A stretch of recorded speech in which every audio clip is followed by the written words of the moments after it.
Sumagmamanulaing alawas ti palabsenen. Agmarchan itentablado ang mga wati diploma na ti 22 taon na ani Francis.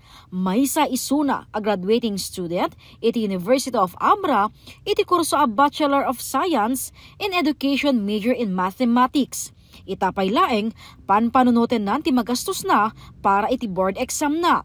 Ngem, nalaganan, gapo iti free board examination fee program, iti sanggunyang kabataan ti anggad. Dakala tulong na ti pinagabel ko ti inpay ni SK Chairman mga free board examination fee.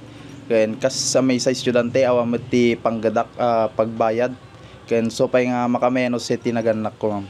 Ti free board examination fee ket programa ti SK Anggad ng inisyatibo ni SK Chairman Precious May ang may kanti financial assistance ti pada na nga agtutubo kang runaan ti pagbayad da iti examination fee. Na-inspire na ko ni Honorable Elaine Prado iti Quezon City, kani Chairman iti San Quintin nga ninong Joe Cosme, ma'am. Na-inspire na what? Na-inspire na taga po ta. Kas may isang agad adal, ma'am, problema antay nga talaga iti financial. No mo na ta, kastoy nga karigat matlang tibiyag. So nga ti in-propose ko kadagiti kakadwa kang SK officials kat iti iso daytoy free nga examination fee. Maysa ni Francis kadagiti 10 apakpako na ana ilistaan ng gundaway ti free board examination fee iti nasao a lugar. Bigbigan na adakkel at tulong daytoy ken dakkel a motibasyon kadakwada. Ikka na kami tigagar nga ag-exam ma'am.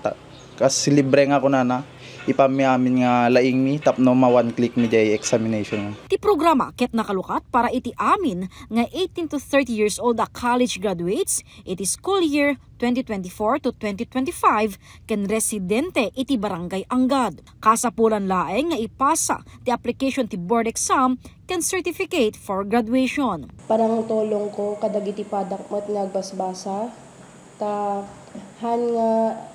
hanya mako na nga iti financial cut iso ti makatubang tapno maragpat da dagiti profession da in the future. Ti programa ket saan laing ana iranta ang makatulong ti financial nga aspeto. Ngem ket di may sa awagas amang tulong amang ragpat iti arapaap dagiti agtutubo. Jessica Boreta, Balitang Solid North.